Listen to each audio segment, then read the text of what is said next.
les Rwandais touti, terroristes sanguinaires, criminels, Paul Kagame azolela. Deux fois, Hippolyte Kanambe de son vrai nom, alias Joseph Kabila azolela. Soriano Katumbi, Zambien juif azolela. Corneille Nanga azolela. Kozala na mwasi ya Rwandaise touti ezali kama. Kozala pe na mobali ya Rwandais touti okozala kana kimiate. Paul Kagame abimisi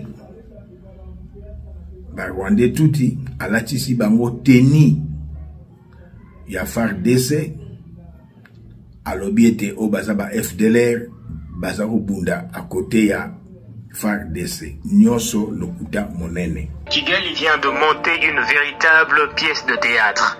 Le M23 prétend remettre aux autorités rwandaises de combattants FDLR qu'il aurait capturés en RDC. Comédie. Mais une chose est sûre, Paul Kagame ne sait pas mentir sans laisser de traces. D'abord, il a sorti 2 anciens FDLR de la prison centrale de Gitarama au sud du Rwanda pour les habiller en uniforme de FARDC. Ensuite, un détail trahit cette mise en scène. Les tenues militaires sont neuves, à peine déballées et même pas repassées. Depuis quand de soldats au front portent-ils des uniformes neufs, préservés du sable, de la sueur et de la chaleur de combat? Certains prisonniers portent même de tenues qui ne leur conviennent pas. Cette mascarade vise à détourner l'attention et à justifier le crime de guerre commis sur le sol congolais.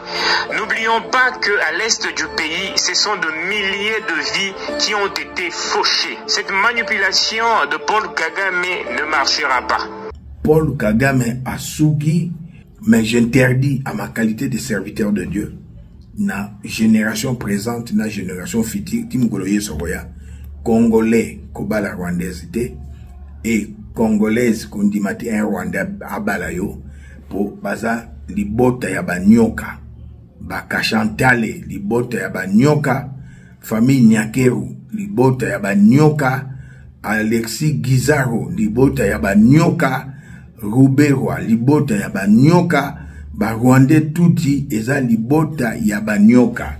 Denis Nyakero, atindi batunaye, po basala kabe mission contre nga, balo baka bosoto, me boye bake, eza mawa.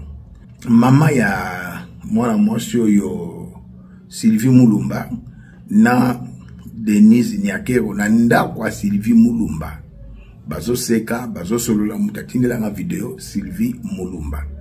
Alors, monsieur le président, votre épouse a lobby a changé numéro, mais Sylvie Mulumba, benginga lobby Denis Nyakero a payé numéro. Mais eloko moko, monsieur le président, au pekisa, nani, mobala ya Sylvie Mulumba, Joe Kibonge, ka azala camarade ya molonga inayo, mais Denis Aboya, mobali na Kinshasa. Lelo yo, kaka ye wana, batinda kiye na Denis Nyakero, pona makambu ya Sandra, pe kaka ye wana, Denis Nyakero watinda kiye, epai nanga, to koma iko solola na pendant 2 ans. Ye nani, Sylvie Mulumba. Monsieur le Président, ye bisa molonga inayo, oza mobali, bisa molonga inayo, Kabwana na Sylvie Mulumba. Elle est très dangereuse. Ayebi mingi. Na beaucoup kota na détail. Au pèse introduction de Sylvie Mulumba na mwasi na yo. Eza mabe makasi relation. Pe relation ya molonga na yo. Na Joe Kibonge comme ba camarade. Eza mabe makasi. Ba fiyo ba na poto. Ba mususu ba lexaka mibali na bango. Mibali pe bazo lexaka mibasi na bango pour na assurance. Il y a 300 000, 200 000. Denis Nyakero waza mwana poto. Ayebi masolo. Po alongola mokonzi na mokili. C'est là ba penser na ye. O baza ko yebisa ye. Po ba monike ba baluki fati moyenyo so bazoka so balongole na ndikila. Ba video bo tchango na ba disque dire. Bande. Na la sabino ba Rwandaise baza ikolote. Ba Rwandaise bana mukusa moko na no monate.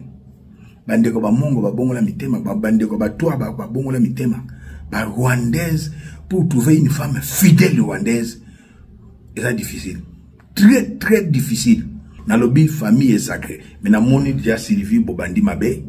Bobandi Mabe, na batunayo, Bobandi Mabe, na Denise Nyakero. Sylvie na ubimisa vidéo, tindilanga ya na Denise Nyakero et pas inayo.